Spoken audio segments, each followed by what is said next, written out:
I was going through my bookshelf the other day and came across my old Guinness World Records book from 2011. I was feeling nostalgic, and so I wanted to have another run through.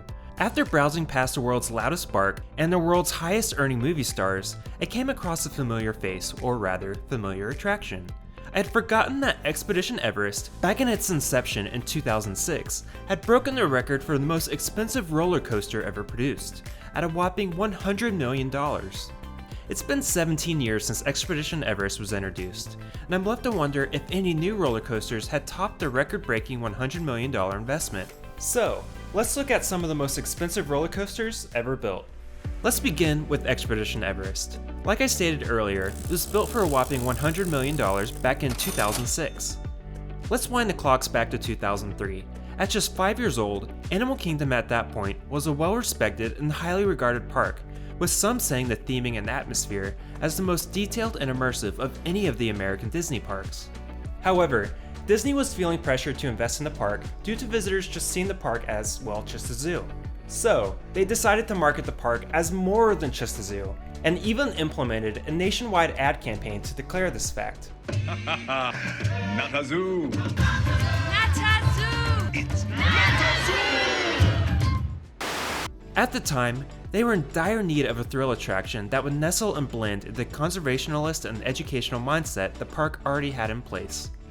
With such a high budget, where would all of that money go? Veteran Imagineer Joe Rohde was put to the task. Joe Rohde is more than just a ride designer, he's also a storyteller. He and his team took numerous trips to the Himalayas and a 1,000-year-old monastery to study their culture, and over time, they would bring back over 8,000 props from Nepal to adorn a village within the coaster's setting. Everything had to be as authentic as possible, even down to the nails they would use to holster art. They even sent their rock carving crew to Utah and Idaho to study the rock formations within the Wasatch Range, because it was similar to that of the Himalayas. This creative team wanted to build more than just a thrill-inducing coaster ride. They wanted to build an experience in which riders could be transported into the Himalayan foothills, guarded by a terrifying Yeti. Joe Rohde hopes riders get some kind of takeaway from the attraction and an appreciation for Tibetan culture. He had this to say about those who bypass a queue full of intricate details. In my opinion, you have to be a complete masochist to do FastPass, he says. It's like I prepared this 6-course meal and you're only going to eat the cherries.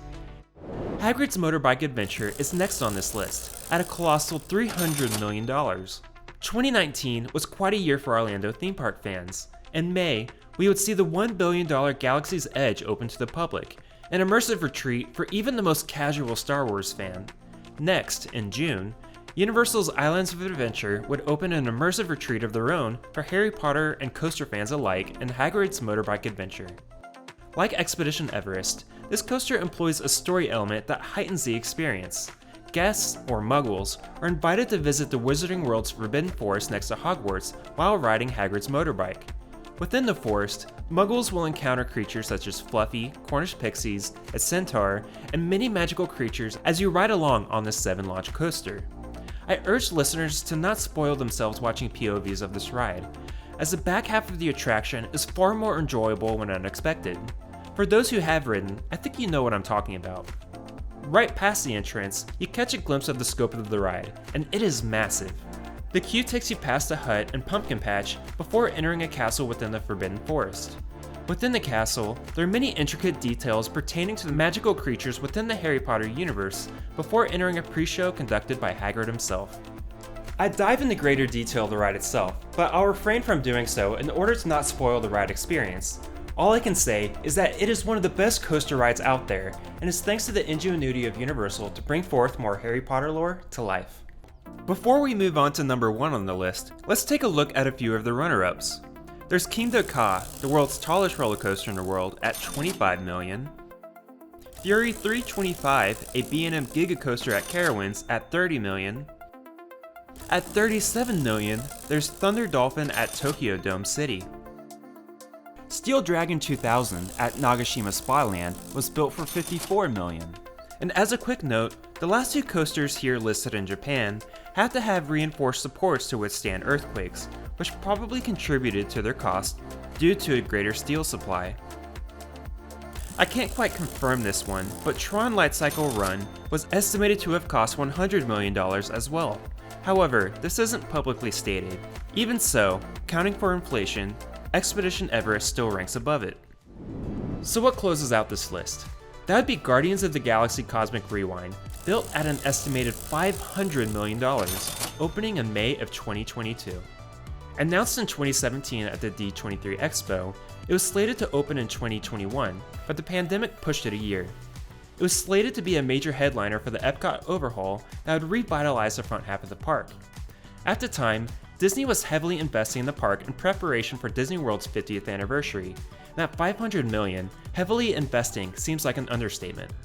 The queue for Guardians of the Galaxy Cosmic Rewind begins in the Galaxarium, where a Xandarian supercomputer named WorldMine introduces the culture of Terrans, or Earth inhabitants.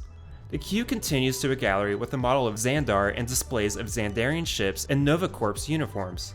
The pre-show takes place in the Wonders of Xandar Pavilion, hosted by Nova Prime Irani Rael, who explains the connection between Xandar and Terra.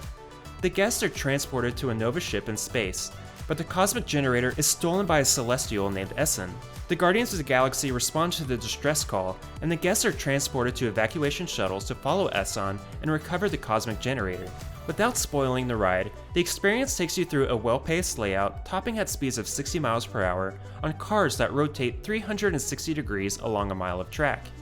The ride was well received, with many touting it as the best attraction on property. With the opening of Tron the following year, fans have numerous new coaster offerings to enjoy. With potential new investments at Magic Kingdom and the opening of Epic Universe up the road, Orlando theme park fans are in good hands. As I gaze into the future, I'm curious about the possibilities that await us in the 2030 Guinness Book of World Records. Will Cosmic Rewind claim the coveted top spot? Or will a groundbreaking innovation emerge to captivate us, devoted theme park fans? With every new coaster, we eagerly anticipate a world of endless innovation, enchanting narratives, and indelible moments that will define this remarkable era, the golden age of coaster innovation.